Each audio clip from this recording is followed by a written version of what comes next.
শেষ খেলা। গোপাল বনাম মন্ত্রী মল্লযুদ্ধ। মন্ত্রী মশাইয়ের জন্য ঘটা বটা শক্তিবর্ধক কোনো পাচন নিয়ে আসছে। নিন মন্ত্রী মশাই, এবার ঢকঢক করে এটা খেয়ে নিন তো।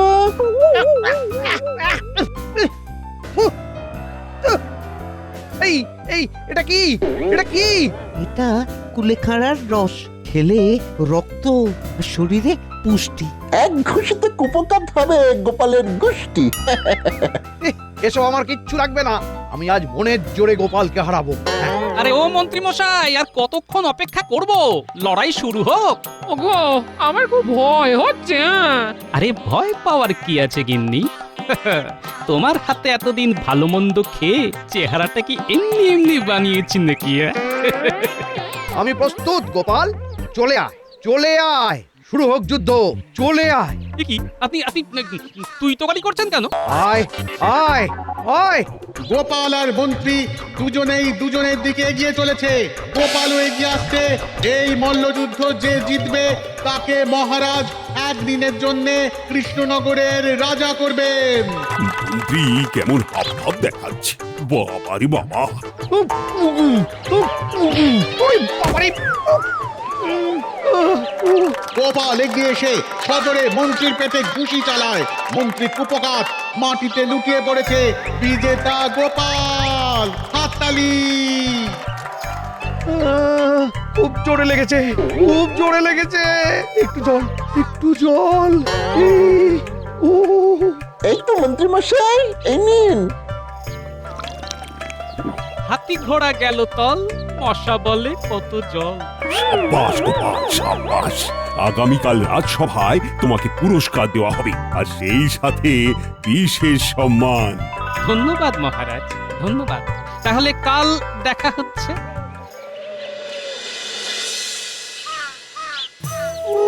ঘুষি তো নয়, যেন কোনো পাগল ষাঁড় আমাকে গুঁতিয়ে দিয়েছে রে বটা। খুব যন্ত্রণা করছে বলুন। হ্যাঁ, কি মরতে যে গোপালের সাথে বাজি লড়তে গেলাম। আহ, উহ। কালকে তো আবার গোপালকে পুরস্কার দেবেন মহারাজ। হ্যাঁ, হ্যাঁ, একদিনের রাজা হবে। জানি জানি, আমাকে হারিয়ে এই পুরস্কার আমিও এর বদলা নেব। উরি বাবারি, কি ব্যথা রে, উরি বাবারি।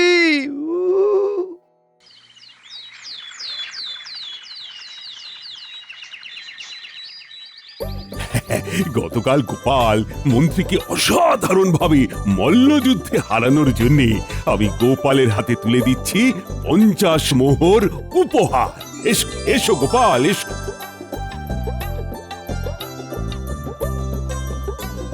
ধন্যবাদ মহারাজ। এবার আমি তোমাকে পরিয়ে দিচ্ছি আমার এই রাজ মুকুট। আজ সারা দিন কৃষ্ণনগরের রাজা হলে তুমি। আজ বড় আনন্দের দিন, পাচ্ছি আমি মজা। একদিনের জন্য গোপাল কৃষ্ণনগরের রাজা। আমি আপনাকে সম্মান করি মহারাজ। এই মুকুট আপনার মাথাতেই শোভা পায়। আমি এটা গ্রহণ করতে পারবো না মহারাজ। আপনি আমাকে এই সম্মান দিয়েছেন, এটাই যথেষ্ট। সত্যি গোপাল, তোমার হৃদয় কত উদার। গোপাল, আমি তো আজকে রাতেই বেশ কিছুদিনের জন্য আমার বাপের বাড়িতে যাচ্ছি। ভেবেছিলাম তোমাকে একদিনের জন্য রাজা হিসেবে দেখতে পারো। কজন প্রজাই বা এই সমান পায় বলো? তাতে কি হয়েছে রানীমা? মহারাজ তো আমাদের সকলের রাজা। তা তুমি রাজা হলে কি করতে গোপাল? মহারাজ, আমি শুধু রাজা হলে একটাই কাজ করতাম। প্রত্যেক রাত সভাসদকে একটা করে ফাঁকা খাতা দিতাম।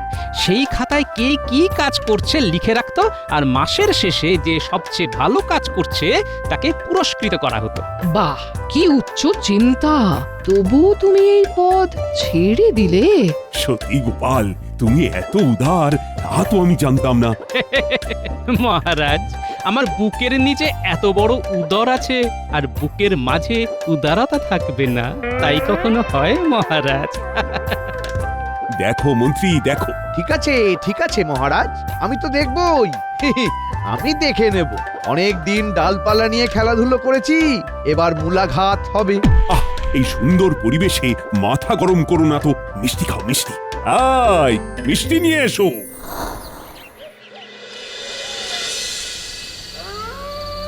তাহলে বুঝতে পারলি তো তোদের কি করতে হবে? হ্যাঁ মন্ত্রীমশাই, আর কোনো চিন্তাই নেই। আপনি যেমন যেমন বলেছেন কাজ ঠিক তেমন তেমনই হয়ে যাবে। হ্যাঁ, জানতাম বেটাদের তো কাজে কোনো রকম মন নেই। রাত হলেই ঘুমে কাদা। এবার শুধু বল্লমটা হাত সাফাই করতে হবে।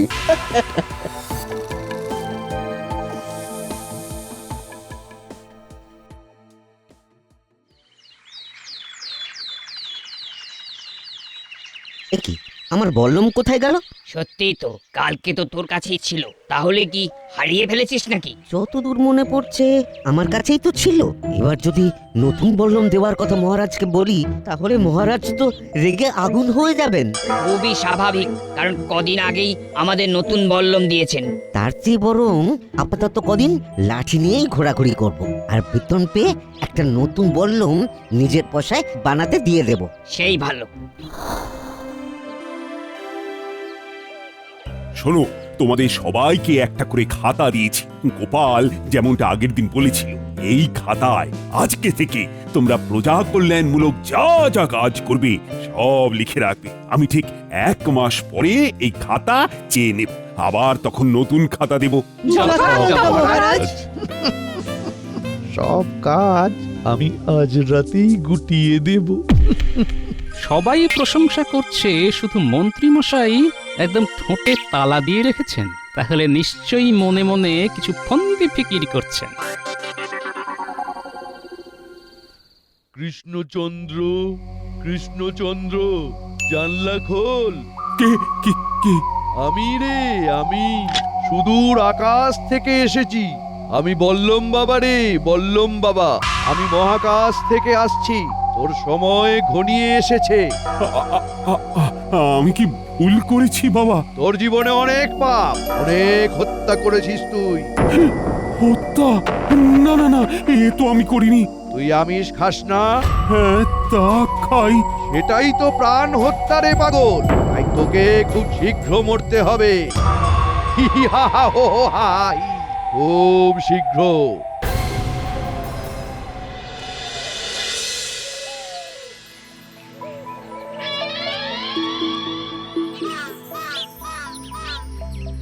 এ কি মহারাজ, আপনি মন মরা হয়ে বসে আছেন কেন? আপনার কি শরীর খারাপ নাকি মহারাজ? আমার মনে হয় রানীমা চলে যাওয়ার দুঃখে। না না, আমার কাছে কালকে বল্লম বাবা এসেছিলেন। হাতে বল্লম, মুখে দাড়ি, মাথায় জটা। তিনি এসে বললেন, আমি আর বাঁচবো না, আমার মৃত্যু ঘনিয়ে এসেছে।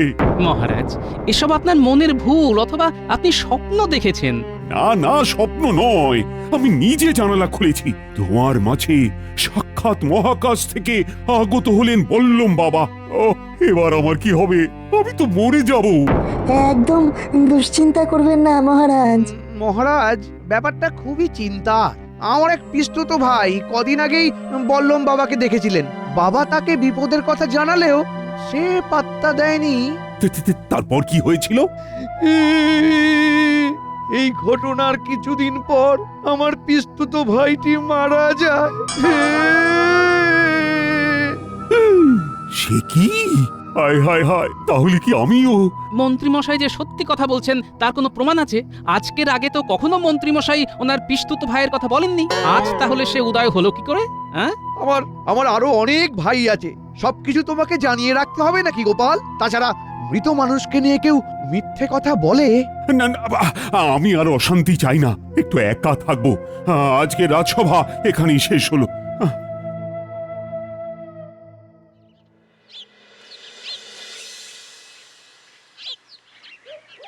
বুঝলি পুটি, তারপরে সেই দানব তেড়ে এলো।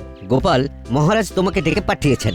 কি এই অসময়ে মহারাজ কেন ডাকছেন? তাহলে কি ওনার চিন্তাটা আরো গ্রাস করলো? ঠিক আছে, চলো।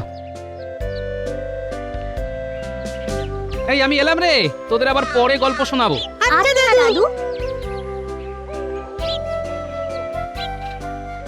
আচ্ছা, তোমার হাতে লাঠি কেন?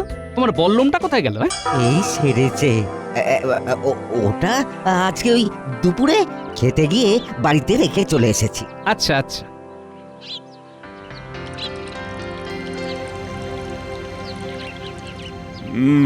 ওই ঘটনা নিয়ে খুব চিন্তা হচ্ছে গোপাল। এ তো অলৌকিক ঘটনা, সাধারণ মানুষ নন উনি।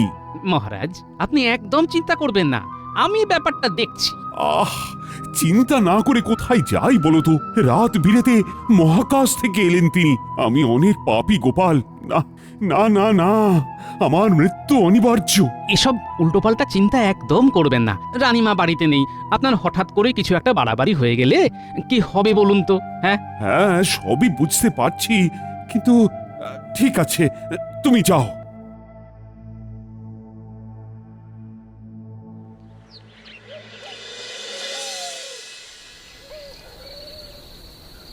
কৃষ্ণচন্দ্র, কৃষ্ণচন্দ্র, ওঠ ওঠ। ওরে বাবা, আবার এসেছেন? না না না, আজকে আর জানলা খুলবো না। তুই কি ভেবেছিস জানলা না খুললে তোর মৃত্যু আটকে যাবে? কখনোই না। তোর মৃত্যু আটকানোর উপায় একমাত্র আমার জানা আছে। যদি জানতে চাস তো জানলা খোল, নইলে সর্বনাশ। না না না, খুলছি খুলছি, জানলা খুলছি। আপনি ঘরের ভিতরে এসে কথা বলুন বাবা, আমি রাজবাড়ির দরজা খুলে দিচ্ছি। ওরে পাগল, আমার যা উচ্চতা তাতে আমি কোনো পার্থিব দরজা দিয়ে প্রবেশ করতে পারবো না। বেশি কথা না বাড়িয়ে যেটা বলছি সেটা শোন। বলুন বললুম বাবা। তোর ঘোর বিপদ শীঘ্র আসন্ন। তোর মৃত্যুর হাত থেকে বাঁচার একটাই উপায়। কি উপায় বলুন বাবা? তুই যদি আগামী 10 বছরের জন্য এই রাজ্যের সিংহাসন ত্যাগ করিস এবং এক কাপড়ে শূন্য হাতে এই রাজ্য ছেড়ে চলে যাস, তবেই তোর বিপদ কেটে যাবে। কিন্তু আমার রানীর কি হবে বাবা? তোর নিজের জীবন আগে না তোর রানী, সেটা ভেবে দেখ। তুই তোর মৃত্যু চাস না বেঁচে থাকতে চাস? আমি যে দিশেহারা হয়ে যাচ্ছি। শুভস্য শীঘ্রম। যত তাড়াতাড়ি তুই এই রাজ্য ছাড়বি তত এই রাজ্যের মঙ্গল, নইলে সব তছনছ, সর্বনাশ নেমে আসবে, সর্বনাশ।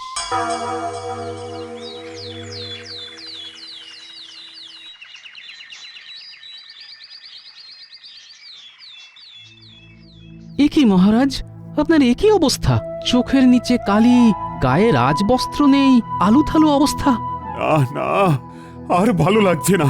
রাজবস্ত্র নেই শরীরে, কালি পড়েছে চোখে। এভাবে মহারাজ থাকলে পরে কি বলবে লোকে? শোনো, রাজবস্ত্র তো দূর, এই সিংহাসনেই আমি আর বসবো না। নিজের রাজত্ব, নিজের রাজ্য ছেড়ে অনেক দূর চলে যাব। আমি সন্ন্যাস নেব, নিরামিষ খাবো। এসব আপনার মাথায় কে ঢোকালো বলুন তো? কেন? ওই বললুম বাবা। বললাম না ছাই। আপনি এভাবে চলে গেলে তো আমরা অনাথ হয়ে যাব। এ কি করে সম্ভব? ঘোর অনাচার! জলজ্যান্ত রাজা বলছে সন্ন্যাস ধর্ম পালন করবে। আমাদের রানীমার কি হবে ভেবে দেখেছেন? আমি নিশ্চিত আপনার সাথে কেউ মজা করছেন। এই সামান্য কথায় আপনি সিংহাসন ত্যাগ করে এই কৃষ্ণনগর ছেড়ে আমাদের ছেড়ে চলে যাবেন, তা হয় না মহারাজ। সে কি সামান্য কি বলছো গোপাল? ওই বাবা বাস্তব। মহারাজ আমাদের কাছ থেকে দূরে গেলেও বেঁচে তো থাকবেন। আরে মশাই, আপনি তো অদ্ভুত লোক দেখছি। মহারাজ কৃষ্ণচন্দ্র ছাড়া এই কৃষ্ণনগর অনাথ। ওসব বাজে কথা। জীবন না থাকলে এমনিতেও তো অনাথ হয়ে যেতে হবে। কিন্তু একটা কথা বলুন মহারাজ, সিংহাসন ছেড়ে গেলে রাজ্য সামলাবে কে? কে আবার? আমি সামলাবো। আচ্ছা, সবাই মহারাজের রাজ্যে থাকার পক্ষে কথা বলছে, শুধুমাত্র মন্ত্রী মশাই উল্টো সুরে গাইছে না? তাহলে কি মন্ত্রী মশাই সিংহাসন দখল করার জন্যই এসব খেলা খেলছেন? আহ, তোমরা তোমাদের এই তর্ক বিতর্ক বন্ধ করো তো, আমি তো কিছুই বুঝতে পারছি না। আচ্ছা মহারাজ, ওই বাবা যে আপনার স্বপ্নে এসে আপনাকে রাজ্য ছাড়তে বলেছেন, কিন্তু আপনি চলে গেলে এই রাজ্যের ভার কাকে দিয়ে যাবেন সেটা কি বলেছেন? না বাবা, এরকম কিছু বলেননি। তাহলে দেখুন, বাবা অর্ধেক কথা বলেন। আপনাকে বাবা যতদিন না ওই ব্যাপারে কিছু বলছে। অর্ধেক কথা কি? বাবার জন্য আরো একটু অপেক্ষা করা উচিত। বাবা নিশ্চয়ই আবার এসে এই কথাটাও জানিয়ে দেবেন। তা কবে জানাবে মন্ত্রী মশাই? আমার মন বলছে আজকেই জানাবে। বাহ বাহ বাহ, আত্মবিশ্বাস যেন গুলে খেয়েছেন। তাহলে এই বল্লম বাবার সাথে মন্ত্রী মশাইয়ের কোনো যোগাযোগ নেই তো? তোমরা এখন যাও তো, আমি ভাবছি কাল সকালেই এই রাজ্য ছেড়ে চলে যাব। তার আগে মহারাজ, আপনি রাজদায়িত্ব কাকে দেবেন সেটা তো জানুন। হ্যাঁ দেখি দেখি।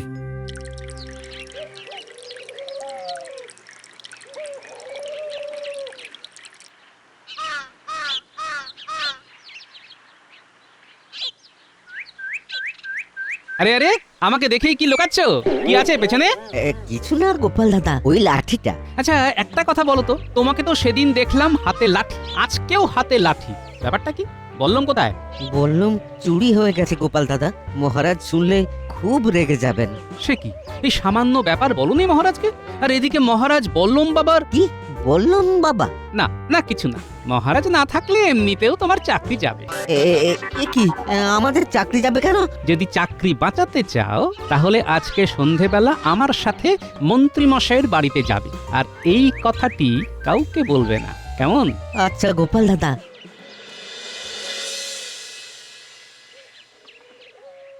বল্লম চুরি হওয়া, বল্লম বাবার আবির্ভাব, মন্ত্রী মশাইয়ের রাজা হওয়ার অত্যধিক লোভ উৎসাহ, সব কিরকম ওই দুয়ে দুয়ে চার হয়ে যাচ্ছে। একই একই একই, তুমি দুয়ে নামটা পড়ছো কেন?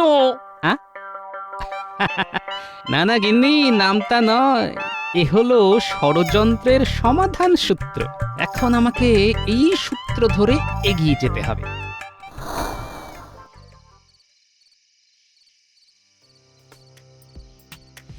মন্ত্রীমশাই বাড়ি আছেন তো?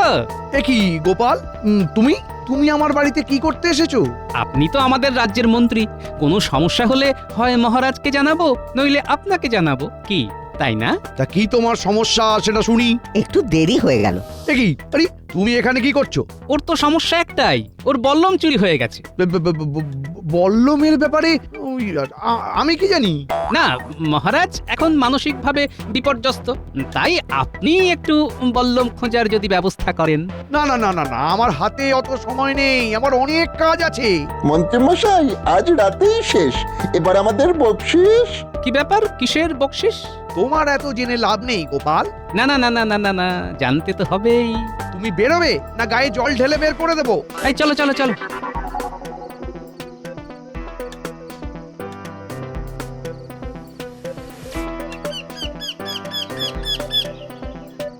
শোনো, যা বুঝতে পারছি মন্ত্রীমশাই আজকে রাতে কোথাও বেরোবে। তুমি বাকি প্রহরীদের বলো মন্ত্রীমশাইয়ের বাড়ির আশেপাশে লুকিয়ে থাকতে, আমিও থাকবো। আচ্ছা গোপাল দাদা।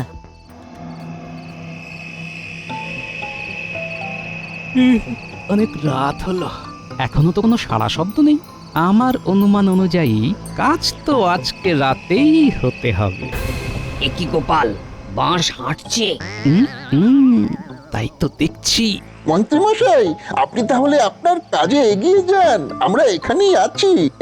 আরে মন্ত্রীমশাই, এই তোমরা তোমরা বাঁশ পায়ের মন্ত্রীকে ফলো করো, আমি বটা ঘটাকে বুঝে নিচ্ছি।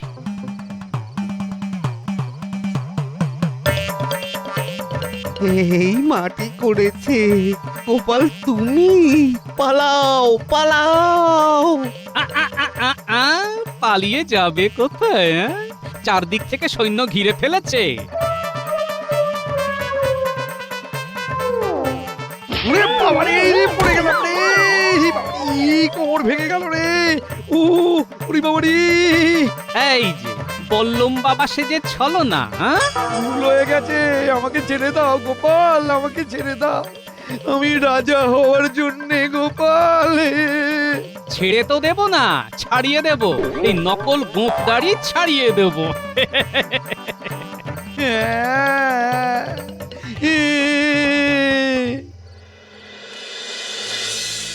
আজই কি আমার শেষ রাত? হে বললুম বাবা, তুমি কি আসবে না? জানলা খোল। বাবা এসেছেন। কি বাবা, আপনার গলার চেহারা দুটোই যে ভারী হয়ে গেছে। মহাকাশে একটা উপগ্রহ খুব বিরক্ত করছিল, তাই তাকে খেয়ে নিলাম। তারপর থেকেই চেহারা আর গলার স্বর দুটোই বদলে গেছে। যাই হোক, তোকে একটা কথা বলতে এলাম। বলুন বাবা, আমি আপনার অপেক্ষায় ছিলাম। শোন, তোর উপর যা কুপ্রভাব ছিল সব কেটে গেছে, তাই তোকে এই রাজ্য ছাড়তে হবে না। যেরকম রাজা ছিলি তাই থাকবি। শুধু শুধু কি বাবা? শুধু একজন লোক আছে যার জন্যে তোর রাজ্যে ক্ষতি আসতে পারে, তাকে 1 বছর কারাগারে বন্দী করে নিরামিষ খেতে দিতে হবে, তাহলেই রাজ্যে খুশির জোয়ার নেমে আসবে। কে সেই ব্যক্তি বাবা? তোর মন্ত্রী।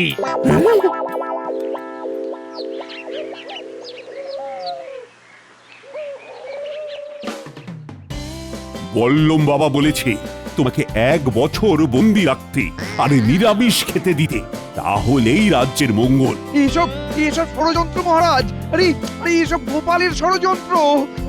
ওসব আমি জানি না, আমি বল্লম বাবার আদেশ অমান্য করতে পারবো না। এই কষ্টে আমি কি করে থাকবো? আমার বউটা যে কষ্ট পাবে মহারাজ। তাহলে ওনাকেও কি বন্দি করবে বলুন? না না না না না না, আমি ঠিক আছি, আমি ঠিক আছি।